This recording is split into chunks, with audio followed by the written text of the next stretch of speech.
Welcome, everyone. This is the Birdie Briefing, and I'm Marie, here to talk to you today about round 3, or moving day, of the Canadian Women's Open.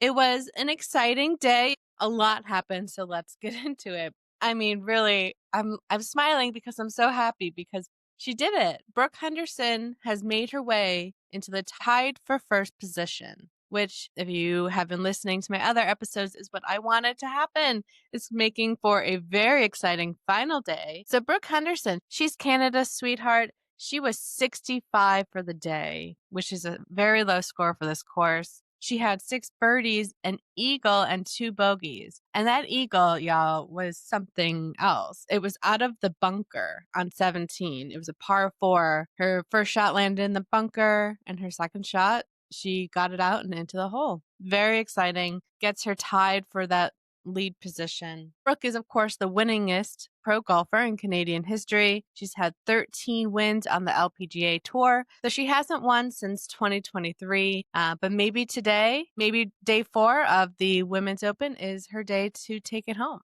But she has some competition. Tied with her for first at -11 is also Minjee Lee. She is, of course, the Australian legend. She has 11 wins of her own on tour. So she's definitely someone that is going to give Brooke a run for her money. She had 66 for the day. She had 2 eagles on 12 and 17, 2 birdies, and then 1 bogey. So an overall a wonderful day for Minjee. If you look at the KPMG Insights, which is a bunch of data nerds crunching numbers that is beyond the scope of my ability to understand, but they have Minjee having a 42% chance of winning and Brooke a 35% chance. So still pretty close. Really anyone's day on this course. Anything can happen. But really a wonderful day for Brooke and Minjee, tying for that first place position on moving day. Tied for third at -8.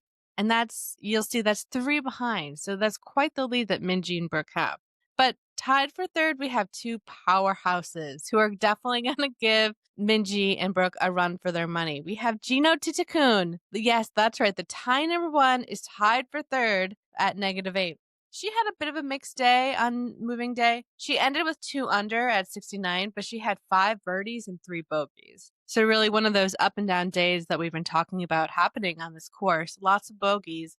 So just because you have a nice day with the birdies doesn't mean you're necessarily going to have a low score. Tied with her for third at -8 is none other than Akie Iwai. That's right. She did give up her lead. She had a bit of a rough day. She was 1 over. She had 3 straight bogeys to start, but then she had 3 birdies and then 1 more bogey. So she did end up 1 over for the day. She's still in the running. She's had a really great day 1 and 2. I'm sure she can recapture that magic that she demonstrated. So really, although Brooke and Minjee have a great score and a nice little lead, I still think it's anyone's day. I think if anything, moving day taught us that this course can give up a lot of birdies and eagles, but also bogeys. So definitely going to be an exciting final day. I'm giddy about it, if you can't tell. Tied for 5th with -7, we have 2 women, one of which is JLee5, everyone's favorite Korean YouTuber and seasoned LPGA Tour card holder. She had a little bit of a mixed day with 6 birdies and 2 bogeys, but she ended with 67. So a solid performance. I'm happy to see her in the top 10 again, like she was in the Portland Classic for many of the days. So great job, JLee5. We also have new to the top 10 leaderboard, Yu Liu. Let's talk a little bit about her. She's a 29-year-old Chinese woman. Her rookie year was 2018, and she's currently 136th in the CMEs. This year, she has not yet made it into the top 10. It's exciting to see her up there. I read an interview that she had. She said she was getting rid of the zombie-like feeling she's been having. She's having a bit of a rough time. She said she talked with her coach on China's national team and was able to recapture the magic. So whatever she's doing, she should keep it up.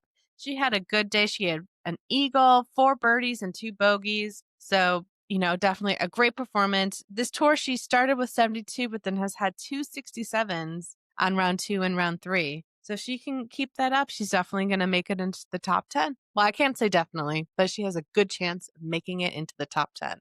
Tied for 7th at -6, we have 4 wonderful women, including none other than Grace Kim, the Australian phenom, who won the Evian Major. She put together a nice day for herself with 67 after getting 6 birdies and 2 bogeys. Tied for 7th, we also have none other than Mao Saigo, another major winner. She had 67 for the day with 5 birdies and 1 bogey. Also tied for 7th, we have Aphrodite Deng. That is right. That's that 15-year-old Canadian amateur who is somehow in the top 10. Really amazing. She had a 68 with 4 birdies and 1 bogey. And then also tied for 7th, we have Manon De Roey, who is new to the top 10 leaderboard. So let's talk about her. She is a 33-year-old Belgian woman who joined the tour in 2023. She's currently 66th in the race to the CMEs. This year, she had 2 top 10 finishes at the Dow Championship in June and Chevron Major back in April. But today, she had a good day. She had 68 with 6 birdies and 3 bogeys. So a really competitive field in the top 10. Anything can happen. I have to say I'm rooting for Brooke just because, like I said, it would be such a wonderful story for Canada and for Brooke. If you want to watch along, which I highly recommend, it's a little bit different than days past. It'll be on the NBC Sports app from 2 to 3 p.m. Central Time.